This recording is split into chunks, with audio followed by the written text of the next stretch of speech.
അങ്ങനെ finally iPhone September 9 launch ചെയ്യാൻ പോകണം. ഇഷ്ടംപോലെ ലീക്സുകൾ വന്നിട്ടുണ്ട്. അപ്പോൾ എല്ലാവർക്കും പുതിയൊരു വീഡിയോയിലേക്ക് സ്വാഗതം. സാധാരണ പോലെ തന്നെ 4 വേരിയൻസ് ആയിരിക്കും ഈ തവണ ഉണ്ടാവുമെന്നാണ് അറിയാൻ സാധിച്ചത്. ഒരു സാധാരണ ഐഫോൺ പ്രോ, പ്രോ മാക്സ്, പിന്നെ ഒരു ചേഞ്ച് എന്ന് പറഞ്ഞാൽ ഇതുവരെ ഒരു ഐഫോൺ പ്ലസ് എന്ന് പറഞ്ഞ വേരിയന്റ് ഉണ്ടായിരുന്നു. അത് എടുത്ത് കളഞ്ഞിട്ട് അതിന് ഒരു ഐഫോൺ എയർ എന്ന് പറഞ്ഞ പുതിയൊരു വേരിയന്റ് അവർ ഇൻട്രൊഡ്യൂസ് ചെയ്തിട്ടുണ്ട്. അപ്പോൾ നമുക്ക് ഏറ്റവും കൂടുതൽ ചേഞ്ചസ് ഉള്ള ഐഫോൺ പ്രോയും പ്രോ മാക്സും തന്നെ നമുക്ക് തുടങ്ങാം. ഇതിലത്തെ ഏറ്റവും വലിയ ചേഞ്ച് എന്ന് പറഞ്ഞാൽ അതിന്റെ ബിൽഡിലും ഡിസൈനിലാണെന്ന് പറയുന്നത്. ഇതുവരെ അവർ യൂസ് ചെയ്യുന്ന ടൈറ്റാനിയം പ്ലസ് ഗ്ലാസ് ബാക്ക് ആയിരുന്നു. എന്നാൽ അതെടുത്ത് മാറ്റിയിട്ട് വീണ്ടും ഒരു അലുമിനിയത്തിലേക്ക് തന്നെ തിരിച്ചു വന്നിട്ടുണ്ട്. ഇതിന് കാരണം എനിക്ക് തോന്നുന്നത് ഒന്ന് ഇതിന്റെ പൈസ കുറവാണ്, രണ്ടാമതെന്ന് പറയുന്നത് മറ്റേതിനെക്കാട്ടും ഹീറ്റ് പുറത്തു കൊടുത്ത കേസിൽ ക്യാമറ എന്ന് പറയുന്നത് അലുമിനിയമാണ്. അതുപോലെ തന്നെ ഇപ്പോൾ ഉള്ളത് ഫുൾ ഗ്ലാസ് ബാക്ക് ആണ്. എന്നാൽ അതിന് പകരം അലുമിനിയത്തിന്റെയും ഗ്ലാസിന്റെ ഒരു കോമ്പിനേഷൻ ആയിരിക്കും എന്നാണ് അറിയാൻ സാധിച്ചത്. ആകെ ഗ്ലാസ് വരുന്നത് വയർലെസ് ചാർജിന്റെ ആ ഏരിയയിൽ മാത്രമായിരിക്കും, ബാക്കി എല്ലാവരുടെയും അലുമിനിയം മാത്രമായിരിക്കും എന്നാണ് അറിയാൻ സാധിച്ചത്. ഇവിടെ മാത്രം ഗ്ലാസ് നിലനിർത്താനുള്ള കാരണം എന്ന് പറയുന്നത് വയർലെസ് ചാർജിങ് പ്രോപ്പറായിട്ട് വർക്ക് ചെയ്യുന്നത് ഗ്ലാസ് ബാക്കിലാണ്. അതുകൊണ്ടാണ് ഈ ഐഫോൺ 10 മുതൽ അവർ ഇത്ര കാലം ഈ ഗ്ലാസ് ബാക്ക് തന്നെ മെയിൻറ്റെയിൻ ചെയ്തുകൊണ്ടിരിക്കുന്നത്. പിന്നെ ഒരു ചേഞ്ച് എന്ന് പറഞ്ഞാൽ ഇതിന്റെ തിക്നെസ് 0.5 ആയിട്ട് വർദ്ധിച്ചിട്ടുണ്ട്. അതിന് കാരണം എന്ന് പറയുന്നത് കുറച്ചും കൂടി വലിയ ബാറ്ററിയാണ് വരുന്നത്. ഇത് പ്രോയിലും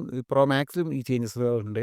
പിന്നെ ഒരു ചേഞ്ച് എന്ന് പറയുന്നത് നിങ്ങളെല്ലാം ഫോട്ടോയിൽ കണ്ട പോലെ തന്നെ ക്യാമറ പമ്പിൽ വ്യത്യാസം വന്നിട്ടുണ്ട്. ഒരു സെയിൽ ഉണ്ടായിരുന്നത് ഇപ്പോൾ ഫുള്ളായിട്ട് കവർ ചെയ്യുന്നുണ്ട്. അതുകൊണ്ട് തന്നെ കുറേ പേര് ഇത് പോക്കോ ഫോണിന്റെ കോപ്പി അല്ലേ എന്ന് ചോദിച്ച് കളിയാക്കുന്നുണ്ട്. പക്ഷേ ഇത് ക്യാമറ ബമ്പിൽ മാത്രമല്ല വ്യത്യാസം വന്നത്, ക്യാമറ ഡിപ്പാർട്ട്മെന്റിലും ചേഞ്ചസ് വന്നിട്ടുണ്ട്. ഇത്തവണ എല്ലാം 48 MB ക്യാമറ ആയിരിക്കും. അതുപോലെ തന്നെ ടെലിഫോട്ടോ ക്യാമറ 8x ഒപ്റ്റിക്കൽ സൂമിന്റെ സപ്പോർട്ട് ഉണ്ടാകുമെന്നാണ് പറയുന്നത്. അതുപോലെ തന്നെ 8K റെക്കോർഡിംഗും സാധിക്കുമെന്നാണ് പറയുന്നത്. ഇനി ഫ്രണ്ട് ക്യാമറയിലേക്ക് നോക്കുകയാണെങ്കിൽ ഇതുവരെ 12 MB ആണെങ്കിൽ ഇനി മുതൽ 24 MB ക്യാമറ ആയിരിക്കും. അപ്പോൾ കുറേ പേർക്ക് ഭയങ്കരമായിട്ട് സന്തോഷമായിട്ടുണ്ടാകും. കാരണം എല്ലാവരും കുറ്റം പറയുന്ന കേസാണ് ഈ 12 MB ആയതുകൊണ്ട് ക്വാളിറ്റി കുറവാണെന്നുള്ളത്. അവസാനം നിങ്ങളുടെയൊക്കെ സങ്കടം ആപ്പിൾ കേട്ടു എന്ന് ഞാൻ പ്രതീക്ഷിക്കുന്നു. ഇനി ഡിസ്പ്ലേ ഡിപ്പാർട്ട്മെന്റിലേക്ക് നോക്കുകയാണെങ്കിൽ വലിപ്പത്തിനൊന്നും വ്യത്യാസമില്ല. അതേപോലെ തന്നെ 120 Hz റിഫ്രഷ് റേറ്റ് ഒക്കെ തന്നെയാണ്. ആകെ ഒരു വ്യത്യാസം എന്ന് പറഞ്ഞാൽ ആന്റി റിഫ്ലക്റ്റിംഗ് കോട്ടിംഗ് വന്നിട്ടുണ്ട്. അതേപോലെ തന്നെ സ്കാച്ച് റെസിസ്റ്റന്റിന്റെ കോട്ടിംഗ് വന്നിട്ടുണ്ട്. ഈ ആന്റി റിഫ്ലക്റ്റിംഗ് കോട്ടിംഗ് സാംസങ്ങിന്റെ ഫോണിലൊക്കെ ഓൾറെഡി ഉള്ളതാണ്. അതും ഐഫോണായിട്ട് കമ്പയർ ചെയ്യുമ്പോൾ നല്ലൊരു ചേഞ്ചസ് വന്നായിരുന്നു. അപ്പോൾ ഇതിൽ വന്നതോടെ അത് വളരെ നല്ല കാര്യമായിട്ടാണ് എനിക്ക് തോന്നുന്നത്. അതേപോലെ തന്നെ ഡൈനാമിക് ഐലൻഡിന്റെ വലുപ്പവും കുറഞ്ഞിട്ടുണ്ട്. ഇനി ഇതിന്റെ പെർഫോമൻസിലേക്ക് നോക്കുകയാണെങ്കിൽ നിങ്ങൾക്ക് എല്ലാവർക്കും അറിയുന്ന പോലെ തന്നെ A19 Pro എന്ന് പറഞ്ഞ പുതിയ പ്രോസസ്സറാണ് വന്നിരിക്കുന്നത്. അതേപോലെ തന്നെ ഇതിന്റെ കൂടെ സന്തോഷിക്കാവുന്ന ഒരു കേസ് നടന്നു.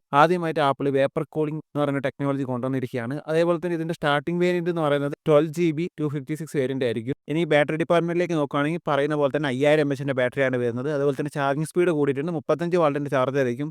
ആപ്പിൾ യൂസേഴ്സിന് വലിയ സന്തോഷമുള്ള വാർത്തയായിരിക്കും. ആൻഡ്രോയിഡ് യൂസേഴ്സിനൊന്നും ഒരു കുന്തുമായിരിക്കും. പിന്നെ വയർലെസ് ചാർജിന്റെ സ്പീഡ് കൂട്ടി 25 വാട്ടിന്റെ വയർലെസ് ചാർജിംഗ് ഉണ്ടാവുമെന്ന് കേൾക്കുന്നുണ്ട്. ഇനി ഇത്രയും കാലം ആൻഡ്രോയിഡ് ഡിവൈസിൽ മാത്രം കണ്ടിരുന്ന റിവേഴ്സ് ചാർജിങ്ങും അങ്ങനെ അവസാനം ഐഫോണിലേക്ക് വന്നിരിക്കുകയാണ്. 7.5 വാട്ടിന്റെ റിവേഴ്സ് ചാർജിംഗ് ഉണ്ടാവുമെന്നാണ് പറയുന്നത്. അപ്പോൾ എയർപോർട്സ് ഒക്കെ ചാർജ് ചെയ്യുമ്പോൾ നിങ്ങൾക്ക് ഇത് ഭയങ്കര ഉപകാരപ്പെടുന്ന ഒരു കേസായിട്ടാണ് എനിക്ക് തോന്നുന്നത്. ഇത്രയൊക്കെയാണ് പ്രോ മാക്സ് വേരിയന്റിൽ ചേഞ്ച് എന്ന് പറഞ്ഞത്. ഇനി നമുക്ക് എയർ വേരിയന്റിലേക്ക് നോക്കാം. ഇതാണ് ഈ സീരീസ് എത്താൻ ഏറ്റവും തിങ്ങസ്റ്റ് ഫോൺ എന്നാണ്. അതുകൊണ്ട് തന്നെ കുറേ ലിമിറ്റേഷൻസ് ഉണ്ട്. അത് തന്നെ ഞാൻ ആദ്യമായിട്ട് പറയാം. ഒന്ന് പറഞ്ഞാൽ ഇതിന്റെ ബാറ്ററി ഡിപ്പാർട്ട്മെന്റിലാണ് 2900 mAh ഒരു ചെറിയ ബാറ്ററി ആക്കി ഉണ്ടാവുന്നത്. അതുകൊണ്ട് തന്നെ ഇപ്പൊ തന്നെ യൂട്യൂബേഴ്സ് കുറ്റം പറഞ്ഞു തുടങ്ങിയിട്ടുണ്ട്. ഇത് ഒരു ദിവസം പോലും നിൽക്കാൻ സാധ്യതയില്ലല്ലോ. തന്നെ ഇതിന്റെ സ്പീക്കറിന്റെ കേസിലും ലിമിറ്റേഷൻസ് ഉണ്ട്. ഒറ്റ സിംഗിൾ സ്പീക്കർ മാത്രമായിരിക്കും, ബോട്ടം ഫയറിംഗ് സ്പീക്കർ ഉണ്ടാവില്ല എന്നും കേൾക്കുന്നുണ്ട്. അതുപോലെ തന്നെ ഇതിൽ ഈ സിം സപ്പോർട്ട് മാത്രമേ ഉണ്ടാവും, ഫിസിക്കൽ സിമ്മിന്റെ സപ്പോർട്ട് ഉണ്ടാവില്ല എന്നും കേൾക്കുന്നുണ്ട്. ഇനി ബാക്കിയുള്ള സ്പെക്സ് നോക്കുവാണെങ്കിൽ ഇതിലൊരു 48 MB ഒരു സിംഗിൾ ക്യാമറയാണ് വന്നിരിക്കുന്നത്, 2x ഒപ്റ്റിക്കൽ സൂമുള്ളത്. അതേപോലെ തന്നെ ഇതിന്റെ ഫ്രണ്ട് ക്യാമറ നോക്കുകയാണെങ്കിൽ 24 MB ക്യാമറയാണ് വരുന്നത്. ഡിസൈൻസ് നോക്കുകയാണെങ്കിൽ ഒരു അലുമിനിയത്തിന്റെ ഫ്രെയിം, ഗ്ലാസ് ബാക്ക് ഒക്കെ തന്നെയാണ്. ഇനി ഡിസ്പ്ലേ ഡിപ്പാർട്ട്മെന്റ് നോക്കുകയാണെങ്കിൽ 6.6 ഇഞ്ചിന്റെ ഒരു ഡിസ്പ്ലേ ആണ് വന്നിരിക്കുന്നത്. ആ പ്ലസിന്റെ അതേ വലുപ്പമൊക്കെ തന്നെ. അതേപോലെ തന്നെ ഇതിലും 120 Hz റിഫ്രഷ് റേറ്റ് ഒക്കെ വരുന്നുണ്ട്. പക്ഷേ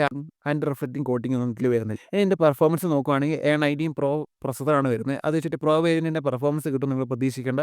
കാരണം അതിനെക്കാട്ടും കുറച്ചും കൂടി പെർഫോമൻസ് കുറവായിരിക്കും എന്നാണ് കേൾക്കുന്നത്. അതുപോലെ തന്നെ ഇതിൽ വേപ്പർ കൂളിംഗ് സെറ്റപ്പ് ഒന്നും ഇല്ല എന്നാണ് കേൾക്കുന്നത്. ഇനി സാധാരണ നോർമൽ വേരിയന്റിലേക്ക് നോക്കുകയാണെങ്കിൽ ഡിസൈൻസിൽ ഒന്നും ഒരു വ്യത്യാസമില്ല. പഴയ ഡിസൈൻ തന്നെ, അലുമിനിയത്തിന്റെ ഫ്രെയിമും ഗ്ലാസ് ബാക്ക് ഒക്കെ തന്നെയാണ്. ക്യാമറ ഡിപ്പാർട്ട്മെന്റിലും ചേഞ്ചസ് ഇല്ല, 48+12 തന്നെയാണ്.